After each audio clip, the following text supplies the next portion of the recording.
Okay, just wanted to make a quick video. Halo 2 Wars is technically out.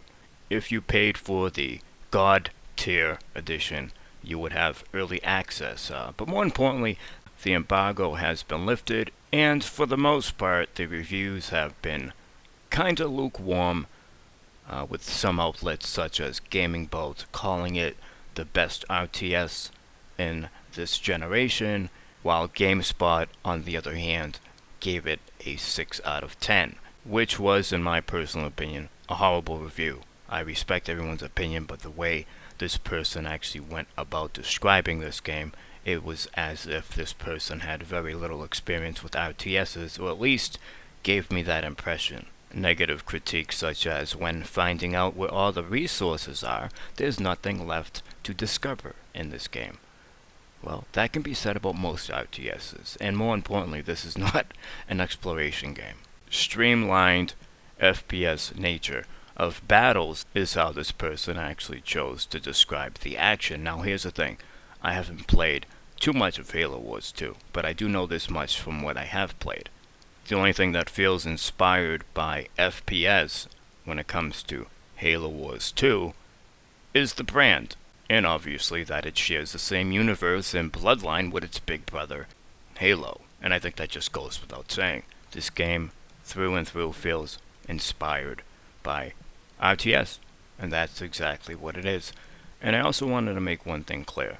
These outlets seem to be extremely picky and selective when it comes to criticizing certain games for something while giving other games a pass for doing the same exact thing. And in this particular case, I'm talking about a shallow, or let's just call it glorified tutorial for a campaign. And using, I don't know, For Honor as an example, these outlets will make excuses for this shallow tutorial-like campaign because it's a multiplayer-focused game. And I'm okay with that to a certain degree. But in my heart, I feel like these companies have been able to produce games that had a good campaign and a good multiplayer in the past. And since, we have better technology nowadays, why does that seem like it's a harder thing to achieve? You would imagine that that would be an easier feat. But anyways, I get that whole spiel about a game being multiplayer-centric, therefore let's give the game's campaign a pass, because most people are going to be playing the multiplayer. I get that. But if you're going to use that argument, you're going to have to use that argument universally. It's just flat-out bias to sit here and defend one game for having a shallow campaign or lack thereof due to it being a multiplayer-centric video game, while picking other games completely apart and basing almost an entire review around the campaign when it in fact also is a multiplayer-centric game. Because let's not get it twisted here. When it comes to RTS games, the legs are within the multiplayer and the mods when it comes to the PC platform. So that's just something I have an issue with when it comes to some of these outlets. I also believe that if something isn't your forte, let someone else review it. In other words, if John Doe has 3,000 hours into a game like StarCraft, he should be focusing on the RTS reviews. If Jane Doe has thousands of hours clocked into World of Warcraft, well, she's a sure pick when it comes to who should be covering MMOs.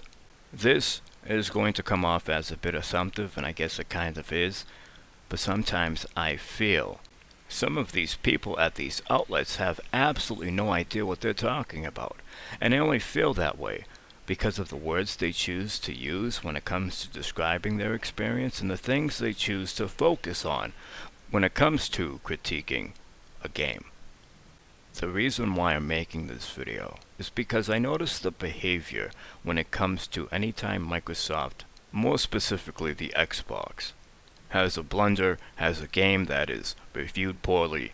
There has been an increase, let's just say that, when it comes to the amount of people that tend to show up to point fingers and ridicule and make jokes about the idea that Microsoft has no exclusives and And obviously today it was all about how Halo Wars 2 is one of the few exclusives that Microsoft does in fact have, and it's complete shit, and all that other great stuff, right? And believe me, this kind of thing goes back and forth. It's not just people hating on Xbox. It goes, obviously, both ways. And I'm just saying, as of recently, I have seen an overload when it comes to the attacks on Xbox, okay? Here's the thing I don't get, though. You guys claim to care about video games, correct? You also understand that competition is healthy. That's what's going to be the driving force and a benefiting factor when it comes to innovation on all platforms, right? Better games, better hardware, better everything, including customer support and cost, how much things actually cost. Simply put, when you don't have healthy competition, you usually end up with one company dominating the entire sector. And then they're usually in direct control in terms of drip feeding us innovation. Baby steps, not giant leaps, just tiny baby steps. And Intel comes to mind, while also charging us a premium for it. These little incremental upgrades. And what I don't get is that you people claim to care about video games, but you're wishing Xbox to perish. You're wishing them to fail. So either you truly don't understand what the outcome would be if that actually did happen. Maybe it's just that you're young and you don't know better. But man, I don't buy that, because youngsters are incredibly smart nowadays and advanced in every single capacity. I think that it's just because you guys care more about drama and slinging shit at each other than you do about video games. That's just how I feel, because I can't make sense of it any other way I look at it. Seriously, how could this much resentment and hate spawn just for the mere fact of having a different plastic box that plays video games? That just doesn't make sense to me. I don't know. Anyways, I'm going to try to get my hands on Halo Wars 2.